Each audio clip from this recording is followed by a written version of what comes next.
Nobody's going to care about your money more than you. This expert, Edward Collins, he helps business owners with structure, as he puts it, outsmarting the IRS, but legally, and how to acquire assets to help save money on taxes. And there's so much misinformation when it comes to areas like tax and real wealth creation, mainly because most of us have been lied to our entire lives about money. Most people look at the tax code and from only one perspective, that it's designed to generate revenue for the government. But if you look at the tax code, it's designed to incentivize you to either act or not act in certain ways. Maybe give us a few tips that you would give a salesperson that makes maybe multiple six figures a year about maybe where to put their money and why. It starts with simple terms, like the difference between an asset and a liability. You can either complain about the game or learn the rules to win it. The rules to win the game. All right, Jeremy Miner, founder of 7th Level. Welcome to another episode of Closers or Losers. We are doing this episode live from Cancun, Mexico at the Moon Palace Resort with Russell Brunson. I'm here with a very special guest. I always want to bring in experts who can train you and teach you new things that you might not know yet. Or even if you know a little bit about it, you might want to learn more. So this expert, Edward Collins, let me give him a really good background. I've been following his stuff here for about a year and a half. He has a company called Up Level Entrepreneur. He is a financial freedom coach. I saw that on your IG, I like that. But what he does, he's actually a lawyer, so he is actually educated, knows what he's talking about. So he helps business owners with structure, as he puts it, outsmarting the IRS, but legally, right? And how to acquire assets to help save money on taxes and stuff as well. So he's a lawyer specializing in tax, real estate, and business law. So he's one of the smart guys. You know, I don't know if you know, Edward, so I went to school for behavioral science and human psychology, but I dropped out my last semester with 11 credits left because I got too bored. But I still kept educating myself, you know, even more, because I felt like I wasn't learning anything from my professors. Well, the reality is education takes place best outside of the four walls of the classroom, right? I agree. In real life. Yeah. Putting into practice the things you've at least heard anecdotally. Yeah. And then you can build your own anecdotes. I agree. So walk us back. So you're a lawyer, and one day you're like, hey, I'm going to start this thing.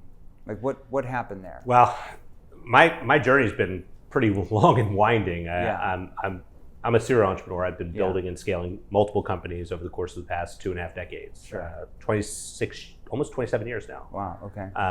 I got my start actually working on the dark side. Those who follow me know what I'm talking about. Okay. Because I started off, I had this dream when I was a kid that I wanted to go into the FBI. Okay. So I actually started working for the United States Department of Justice out of university. Okay. Yeah. Okay.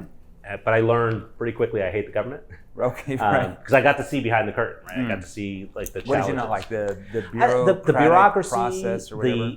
The waste that happens, and the lack of motivation to solve problems. Yeah, I know it sounds when it's not your money, like you don't really care. It's very easy to spend other people's money, check. right? I don't care if it was my own money. And there's no accounting system, from an accountability standpoint with regard to that spending, and it just frustrated me at my core. Okay. Yeah. I had a situation with my boss's boss, essentially, that I couldn't deal with anymore. It was just like it was just idiocity, if you will. So you got into that. What was it? I left that, and I didn't have a plan B. Okay. But I had always had an interest in money. Sure. So I started doing public speaking in the form of public workshops at local libraries around New Jersey. Because I was born and raised in New Jersey. I lived most of my adult life in northern New Jersey. Okay. Started doing these tours around libraries, teaching people how to budget. Just had a budget? Yeah, just had a budget. Just random. Now, where did you go to law school at? I went to Seton Hall University School. Seton Hall University. Yeah. That's a great school. I used to watch them at basketball. I don't know how good they are at basketball. But the law students, maybe not so much. In my teenage days, the really school good. itself was pretty good. That's a great school. Yeah. Okay, so you're like, hey, I'm going to go around to libraries. Yeah. So again, I didn't have a plan B. So at a very young age, I always had an interest in money. Yeah. So I started learning the basics. Like even as a teenager. Yeah. And what I realized is when I left DOJ without a plan B, I really needed to figure out what I was going to do, but I didn't really have any direction. Yeah. So I just knew I enjoyed money, and I could reasonably talk about it. Yeah. And most people don't know anything about money, so it's pretty easy for me to go around. Salespeople included. I always say, look, when I was in the sales trenches like you guys watching me right now, especially my first like 2 or 3 years when I was making a lot of commissions, I blew it. Like I'm going to go out and buy this new Tahoe for 60 grand, back 20 years ago, or that Tahoe's like 120 grand now. I'm going to buy this new house. I'm going to go spend 10 grand on this. And then I'm just like, where did all the money go? Yeah. Even if you make a few $100,000 a year or more, you can just burn through it real quick. Goes by very quickly. Yeah. But at one of the workshops, a gentleman came up to me afterwards and asked if he could buy me lunch. And I was like, absolutely, yes, 100%. Because I didn't have any money at that point. I was charging, I can remember I was charging like $5 to attend these workshops. $5, and I was spending awesome. like $4.50 on like coffee and desserts and stuff. So I went to lunch with him the next day, and he said, Edward, have you ever given any thought to financial services? And I had not. Honestly, it was not even something that crossed my mind. Sure. But I did some due diligence, and I made a decision, and I launched my very first financial planning practice back in 1998. Holy crap, that's so crazy. I built that up, scaled that over the course of like a decade, and then essentially created a conglomerate, like a larger firm, and went from just general financial planning to true wealth management. To true wealth management. And that's what I want to talk to you about, especially for our audience. It's primarily of salespeople and entrepreneurs, coaches, consultants, those type of things. They want to know, where can I put my money? What can I do to build wealth as I'm making more sales, as I'm making more commissions? So tell me about what type of advice, because I want to talk about this first. There's a lot of online gurus. Yes. And in my space in sales training, I'm sure you do the same thing. We see like a new sales trainer like every other day, and we're just like, okay, that guy sold for a company for 1 year, and now he's an expert offering sales training. And I'm like looking at myself after an 18-year career in 4 completely different industries before I retired, and ranked one of the top 50 in the world in any industry selling anything. And I remember how hard it was to start a sales training company with all that experience, let alone 1 year. What are you seeing in your space with those type of people that start something up? I think don't have a lot of experience? What's really interesting about the internet is that pretty much anyone can get on it, right? So at the end of the day, you may have read a book or you may have heard someone else speak at a conference, and it's pretty easy to regurgitate sound bites. But you can usually tell the depth of their knowledge by how simple they can make the concept, right? So if you could talk at a 3rd grade level and help everyone truly understand something, that person knows what they're talking about. Has some knowledge and success. Exactly. Not just knowledge, not just books, words, but they actually did the thing that they're telling you can do. They actually had success doing it. Yeah, and there's so much misinformation when it comes to areas like of tax and real wealth creation, right? Mainly because most of us have been lied to our entire lives about money. Like we've been told that money is scarce and that there's these concepts that we have to live by from a principle standpoint. Like you've heard the phrases like save for a rainy day. And like savings is stupid. It's like burnt into our subconscious, Save for a rainy day. Yeah, and the concept of saving in and of itself is a stupid concept. It's been sold to us by the banking industry because at the end of the day, they love to take our money from a deposit because they want to invest it. They want to invest it. Like they don't want you to invest it. They want to invest your money. Think about this. The banks don't put money in a bank, right? They take the money and they redeploy it, right? They put it out into a lending environment.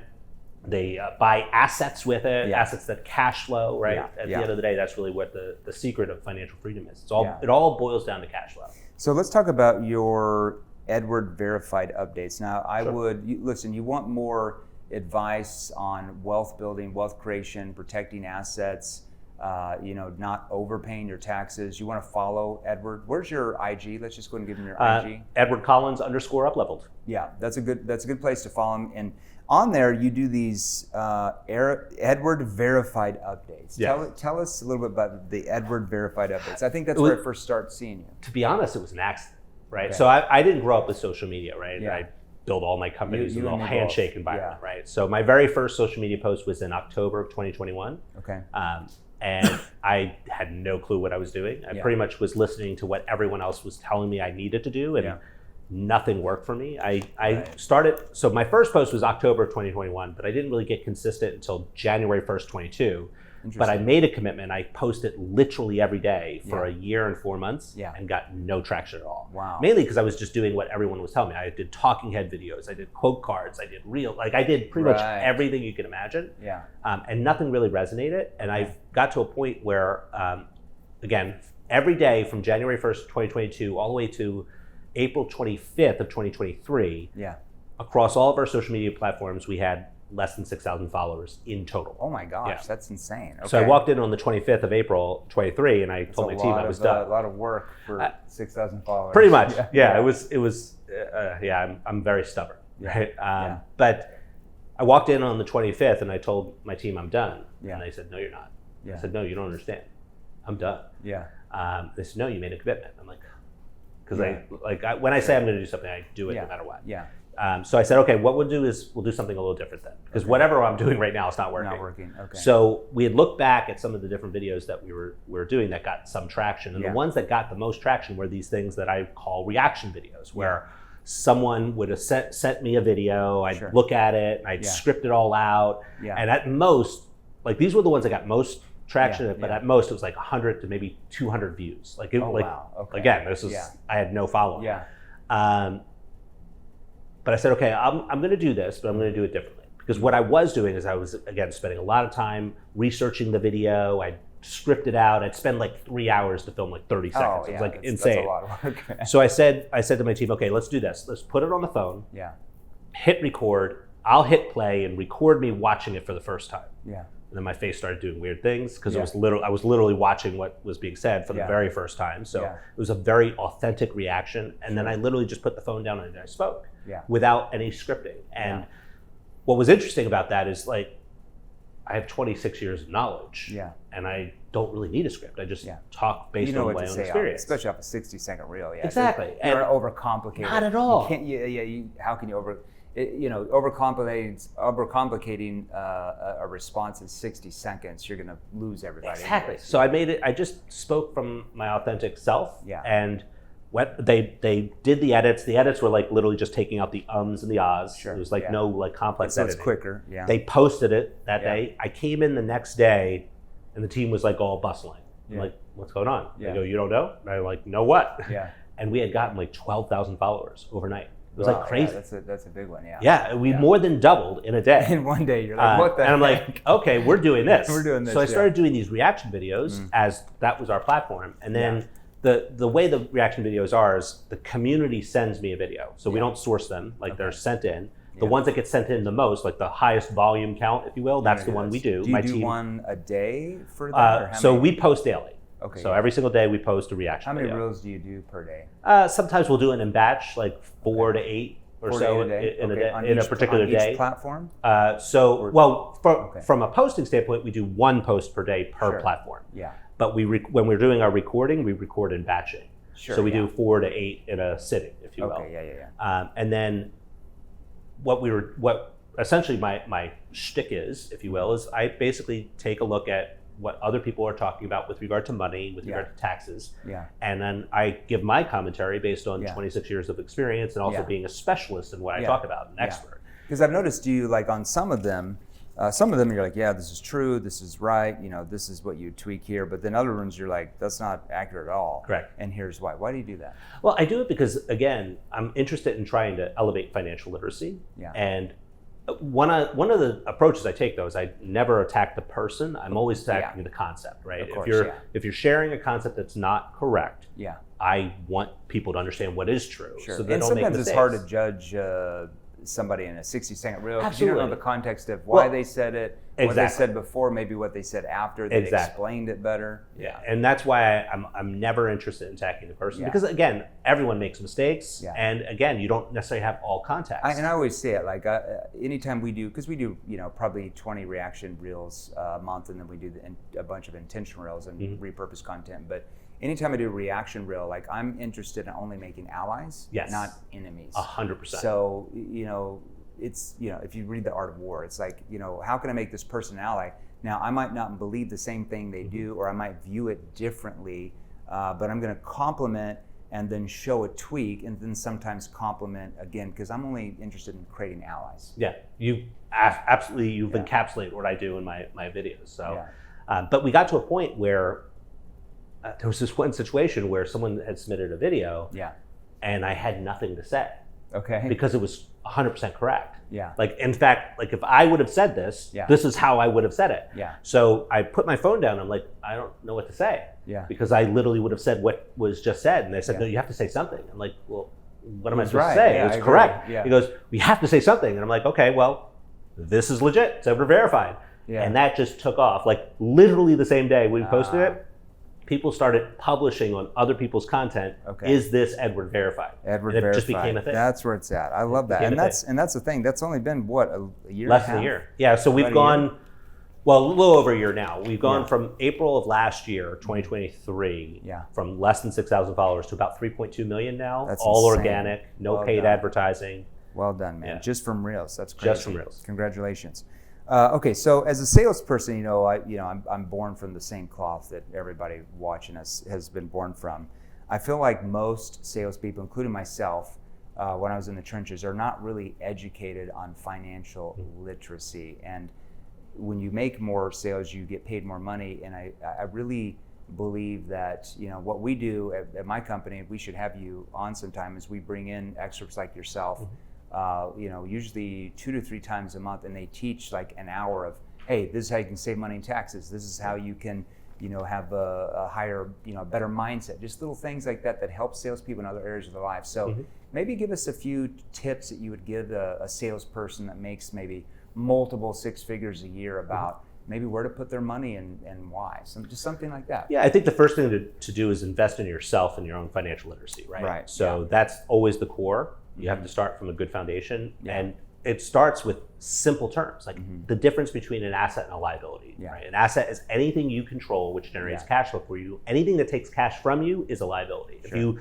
I know that's so simple, and in fact, most CPAs hate when I do that because that's not the AICPA definition of assets and liabilities. But if you take that very simplistic approach and you encapsulate that in every decision that you make going forward, you'll change your life. Because most, especially high earners, right? If you're actually trading your time for dollars, but those dollars are lucrative, it's very easy to take those dollars and deploy them towards liability acquisition. Right? But the new 7 Series, whatever it is, right? Whether it's a TV hanging on the wall, or a beautiful vehicle, or even like luxury vacations, right? All of those things are very understandable because most people who have achieved that don't necessarily come from money. At least my experience has been that some of the best salespeople are the ones who have had struggle in their life from a financial standpoint.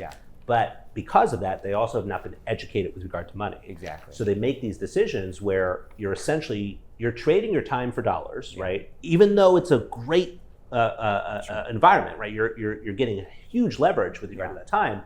But that's still the most expensive dollar you will ever have because you trade your time for it. And time is infinitely more valuable than any dollar you'll ever earn. I agree. And I had to make a comment on that because I think as a salesperson, he's exactly right. You've got to be, nobody's going to care about your money more than you. Yes. Even, wealth advisor, you might hire one of the best wealth advisors in the world, but I guarantee you are going to care more about your money even than them. So it's not to say that you shouldn't hire a wealth advisor or something, because I have them, because I don't have time to do all that stuff myself. But I'm at least somewhat educated in the basics where I know what they're doing. I see so many salespeople have 0 education, and then a friend will come to them like, "Hey, I'm starting a new company. If you'll invest $100,000, we'll go into it," and then a year later, the $100,000 is gone. Because they put all their eggs in one basket, and they didn't have the basics. So after they get the basics, in your mind, what are some good things that they can do with their money to Well, I think really understanding from a perspective of you're earning money, and most salespeople are positioned as independent contractors. And if you are, that means you're a business owner. Or something, right? So that means you're a business owner. And if you're a business owner, you actually have the privilege of being able to unlock the tax code. Because the tax code is really written for business ownership. If you look at the entirety of the tax code, you add all of the actual legislation, you add all of the supporting documentation from the agencies, like the IRS. It's about somewhere around 70,000 pages. And about 76% of those 70,000 pages are aimed at business ownership. And real estate, when done correct, is business. So when you put that all together, it's just the majority of the tax Wasn't code. the people that wrote the code back in the 1913, 1920, whatever? 1913 is the start of. I read that book, the The Creature of Jekyll Island or something. It's a really interesting book. I actually saw that speaker about 12, 15 years ago on stage. He's actually quite brilliant. I can't remember the gentleman's name, but so the banking code is set for business owners to be able to not really hide from taxes, but be able to minimize taxes. Yeah, and it's not about hiding. It's actually, so most people look at the tax code and from only one perspective, that it's designed to generate revenue for the government and the operations of the government. And that's actually, like, I'd argue it's not that at all, because the reality is our federal budget right now is somewhere around $6 trillion a year. We only raise about $4 trillion or so in taxes, so everything else is borrowed. Whole, But if you look at the tax code, the real purpose of the tax code is to be an incentive-based system, right? It's designed to incentivize you to either act or not act in certain ways. So if you understand the code, it's really just a recipe book, and you can learn to read the recipe. The former president Trump, when he was running a while back, they're like, oh, he didn't pay any taxes this year or that year, and yet he's a billionaire. But he was like, hey, I was just following the code of the IRS. Yeah, and if you want to change it, go ahead and change it. But so far, it hasn't been changed. Not drastically. And I believe probably every billionaire or multi-millionaire or whatever follows that code, right? Because they, to the most part, you could either complain about the game or learn the rules to win it. Learn the rules to win the game. That's right. And the beautiful thing about the tax code is that everyone can win, right? It's not a so there's this theory in economics called the economic pie, which essentially says that there's a finite amount of resources. But in truth, there is no finite amount, because all money follows value creation. Exactly. All money. So if you go out and create value, money gets created at the same time. Well, that's what I say. I'm like, you want to create value, you got to learn the skills to create the value. You can't create value with not having the skills, right? Like if you're a neurosurgeon, you're going to be ranked as one of the best neurosurgeons because you have outlearned other neurosurgeons. If you're going to be a high-ranking engineer that builds the best bridges, that's because you outlearned everybody else, right? If you're going to be in financial services or a wealth advisor or anything like that, it's because, like Edward, you've outlearned the competition. So your value is far more valuable in the marketplace because you have more knowledge. As a salesperson, you outlearn other people how to sell more. You just have more value for your company, so they want to pay you more. Other companies want to recruit you because you have more value. But that's based on the skill sets you learned. And everyone has an option, right? You have the option of being an amateur or being a pro at whatever it is that you want to do. I totally agree. 100%. And a pro is going to invest the time to level up their skill set. 100%.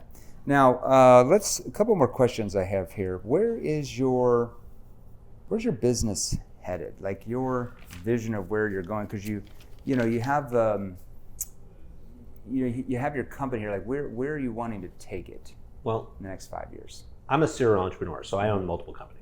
We've built and scaled 9 companies, each one taking them up to and through 6, 7, and now 8 figures each. Plus our real estate portfolio, residential, and commercial. I spend most of my time now in our business coaching environment because I've been retired since 2014, so all of my companies continue to operate without me having to be in it every single day. Where do you want to take the coaching aspect of it? Yeah, so I'm taking the coaching environment to essentially get to expose more business owners to the truth about real wealth, right, and real wealth creation. Again, most people are following a path based on what they've learned as a child, and most of it, because again, I also have a psychology background. One of my undergraduate degrees was in psychology. Most individuals have formed, as you know, their value systems around everything, including money, typically by around age 8.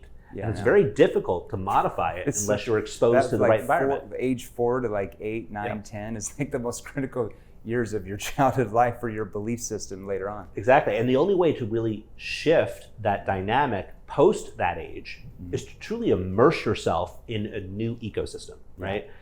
You have to be around the right people. You have to be hearing the right information constantly. It's not something you could just dabble in on the weekends. You have to really be immersed into it in order to truly change your perspective. So what I'm trying to do now with our coaching environment is to get access to key business owners who I can teach to level up their financial literacy, because I literally hate the government. I hate the IRS. I'm very passionate about it. I'm very vocal about it online, so much so that if I ever disappear, you know who did it. But I figure if I can teach entrepreneurs to be financially literate, they can take that resource that they're generating with their values, right, and their ability, their skill sets. They can take those resources and actually impact the community and the world in ways that are way better than anyone in Washington, D.C. could do. It's a butterfly effect, right? So you go out and teach, 10,000 people, how to do what you do. Exactly. They go out and teach, one or two people each. It multiplies, and not only affects their lives, but it affects their children's lives, because now Absolutely. their children start to view money differently. Yeah. They start to think about assets and tax minimization, whereas most parents don't teach that to the kids because they weren't taught it, right? So it's like Jeremy, this let me ask you never-ending this. cycle. You've gotten to a point now in your career, I imagine, and correct me if I'm wrong, Yeah, but you at least on a regular basis think about legacy. I do. Yeah, because you're at that position. Now, not everyone is at that position. Sure. But most entrepreneurs, when I sit down and have conversations with them and I start talking about concepts of legacy, they all love it. Yeah. Because that's meaning beyond themselves, right? Yeah. And most of us are looking for fulfillment. Yeah. So many of us have been indoctrinated into the belief system that fulfillment are milestones. Yeah. And that's not correct. That's just that's a destination. Yeah. And once you reach a destination, you're looking to the next horizon, right? So Yeah. fulfillment comes from that ability to be in a state of progress and move yourself towards that ultimate goal, which is true legacy. Yeah. Now, everyone's going to define legacy in a different way, Yeah. but the concept of legacy is amazing. And financial freedom, quite frankly, is the most important freedom to fight for, because it leads to all other freedoms and your ability to create your financial legacy. freedom leads to time freedom. Absolutely. It's It leads hard to to freedom of have time education, freedom of mobility, Yeah, unless freedom you're of I guess if security. you're homeless, you have time freedom, but you don't have any options to help Yes. anybody, right? That's what I always say. I was just talking with Josiah, the CEO of New Reach, and we're like, money doesn't buy you happiness. It doesn't give you happiness, but it does give you more options in your life. Because if you don't have money, you don't have as many options to maybe help an orphanage in Cambodia, to change lives there, to maybe give back to your community or your church or whatever you want to give in. That requires money. The adage is money doesn't solve all problems, but it solves money problems. It does solve money problems, yeah, for sure. It's a good thing to have. It doesn't make you happy, but it gives you more options in life, right? That's what I was going to say. So this is interesting. This is an interesting conversation. Where can they find out more about building that wealth? And actually, before you give me that answer, I want to ask your thoughts. Sure. In your mind, where are the best, you can be generalized as you want, but where are the best places for, let's say a salesperson or a young entrepreneur or even older entrepreneur to really invest their money in and diversify? Where would you say that? So again, people always, 'cause one of the companies I own is a private wealth management firm. So oftentimes when I'm giving presentations, people come up to me afterwards say, Edward, where should I invest? Where should I invest? Where should I invest? Where's the magical stock? The reality is, I always respond the same way. Invest in yourself first. Yes, you got to get the education. Nothing can take that from you. Yeah, right? because once you have the knowledge, exactly, you control your future. You're not controlled by outside sources that you have no control over. Like if you're a mortgage broker or a real estate agent, you're not, as a salesperson, if you don't have the right sales skills, you're controlled by interest rates. Absolutely. And inflation that you have no control of. Exactly. Right? You can't just sit there and watch CNBC every day, hoping and praying the Federal Reserve is going to lower the rates.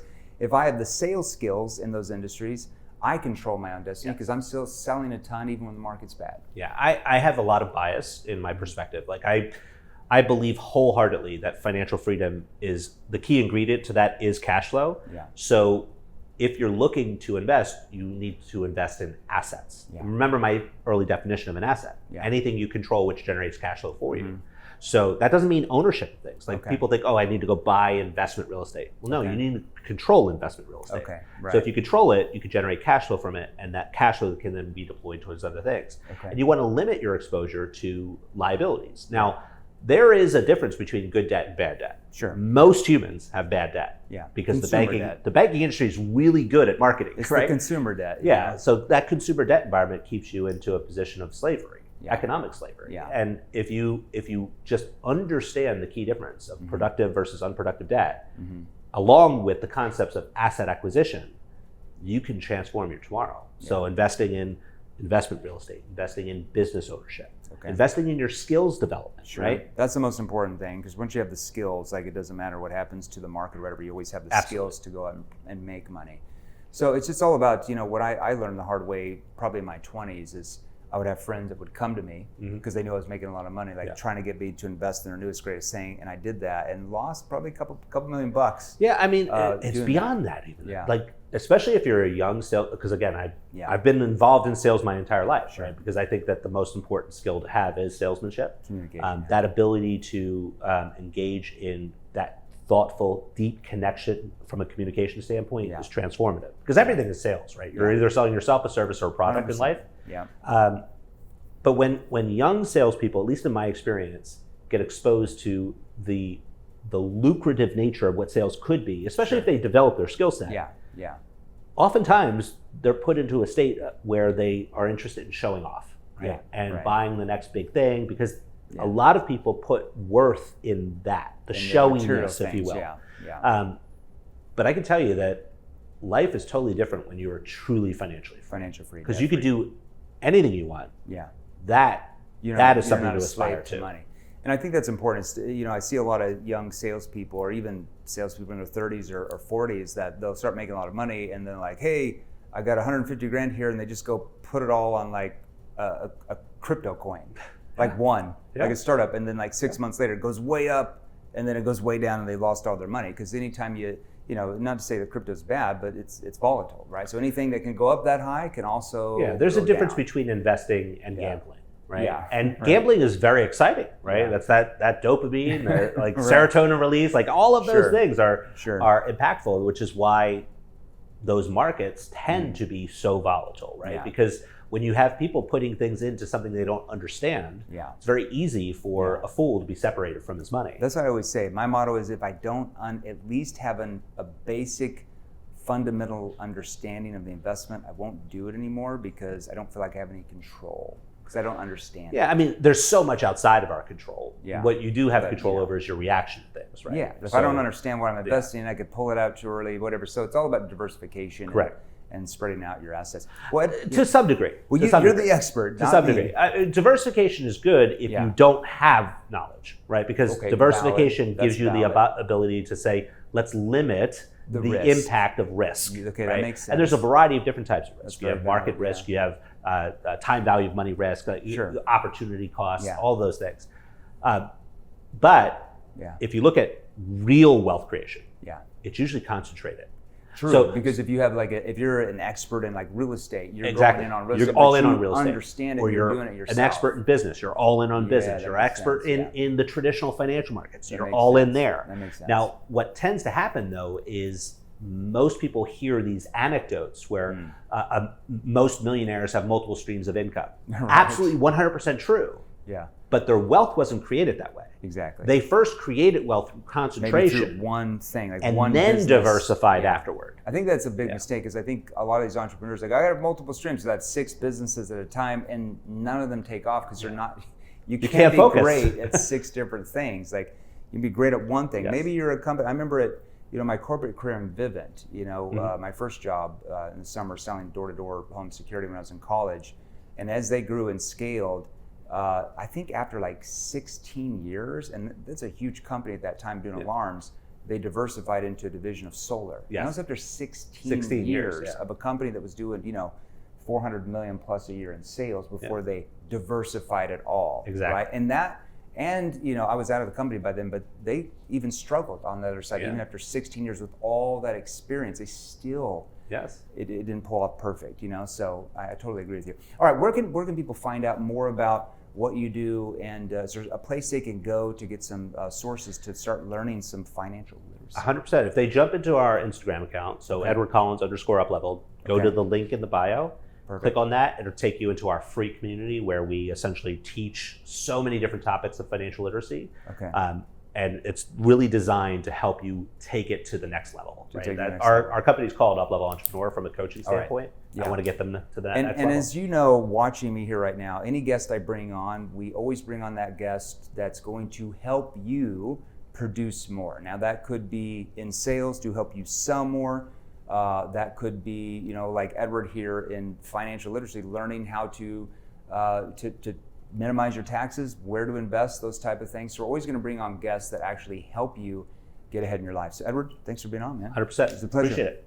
All right, now for you as well, where do you follow us? Just follow me on my Instagram, Jeremy Lee Miner, Miner. If you're brand new to the show, we do about 4 to 5 different reels a day on my IG account. You can also get our Barnes & Noble best-selling book, The New Model of Selling, that should be in pretty much all Barnes & Noble stores, or just go to barnesandnoble.com to get the book. Edward, thanks for being on. Definitely a pleasure.